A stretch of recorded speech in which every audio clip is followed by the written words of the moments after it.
ဒီမှာသာကြည့်လိုက်တော့ဒါကျွန်တော်ဗီဒီယိုဖိုင်အောက်မှာမဟုတ်ဘူးနော်ဒါသူများရဲ့ဗီဒီယိုဖိုင်တင်ထားတာခံစားရတယ်လို့တင်ထားတာဒီရဲ့အောက်ရဲ့မန့်နေဒါခုနှစ်သားသမီးတွေဘလောက်ခံရတယ်ဆိုတာကြည့်တော့တေချာကြည့်တော့မြင်အောင်ကြည့်တော့ဟလာမြင်အောင်ကြည့်တော့ကျွန်တော်မြန်မာလူမျိုးတွေကဆွဆိုင်အားနေတယ်အပေါ်ရန်လေးကြည့်ပြီးတော့အပြစ်ပြောကြတယ်အတင်းပြောကြတယ်ဝေဖန်ကြတယ်ဒါကြောင့်လည်းခဏလေးပဲဒုက္ခရောက်ကြတယ်လူတိုင်းပဲ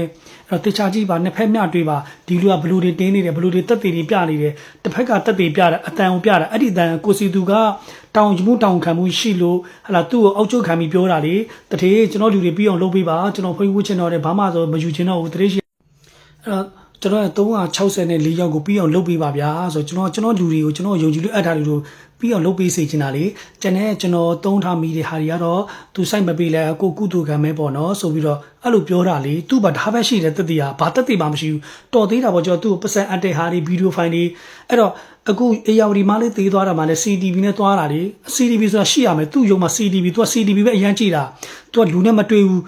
အသေးဆုံးတော့ဒီကိုယ်စားလှယ်တွေတော့ထွက်မတွေ့ဘူးကျန်တဲ့လူတွေလည်းထွက်အေးသူပတ်စံရစာရှိတော့ထွက်တွေ့တယ်ကျန်တဲ့ဆိုထွက်မတွေ့တော့ဒီကောင်အရန်လူလေကြတာအဲ့တော့ CTV နဲ့ထိုင်းကြည့်တာဘယ်သူတွေလာလဲပလိတ်လာဘယ်လိုထွက်ပြေးရမလဲဟာလာဘယ်သူတွေလာဘယ်လိုရှောင်ရမလဲသဘောပေါက်လားအဲ့တော့တေချာလေးစဉ်းစားပေးကြပါနယ်လဘိန်းတုံးတွေရဲ့